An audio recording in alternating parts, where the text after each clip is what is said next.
भूमि दिव्यांग charitable trust की ओर से मांजलपुर के रॉयल मेले के मैदान में दिव्यांग टैलेंट शो 2026 का शानदार आयोजन करवाया गया। मांजलपुर में दिव्यांग बच्चों के हुनर को मंच दिया गया। दरअसल मांजलपुर इलाके में जो रॉयल मेला आयोजित करवाया गया है, उसके ग्राउंड पर भूमि दिव्यांग चैरिटेबल ट्रस्ट की ओर से दिव्यांग टैलेंट शो 2026 का भव्य आयोजन करवाया गया था। इस कार्यक्रम में वडोदरा के तकरीबन 40 से 50 जितने दिव्यांग बच्चों की ओर से हिस्सा लेते हुए अपनी अद्भुत प्रतिभा का प्रदर्शन दिया था।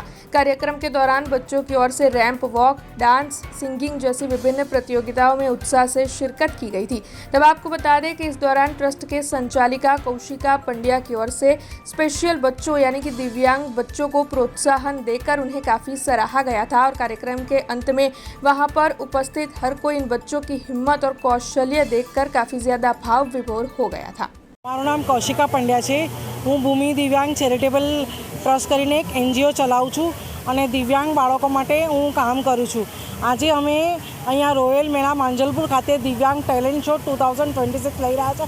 એમાં 40થી 50 બાળકો એ લોકોનું ટેલેન્ટ બતાવવા માંગે છે। ભગવાન એક વસ્તુ લઈ લે છે, ડિસેબિલિટી કરીને એ લોકોનું એક લઈ લીધું તો બીજી એક આવડત એ લોકોને આપે છે। અમારા છોકરા ડાન્સ, ફેશન શો, સિંગિંગમાં બહુ સરસ પરફોર્મન્સ કરે છે અને હું સમાજને અપીલ કરું છું કે તમે બધા એને સપોર્ટ કરો। ક્યાંય આવું બાળક દેખાય તો તમે એને સપોર્ટ કરો। Thank you. हमसे जुड़े रहने के लिए हमारे YouTube चैनल को सब्सक्राइब करें और नई वीडियो की नोटिफिकेशन के लिए बेल आइकॉन को दबाएं।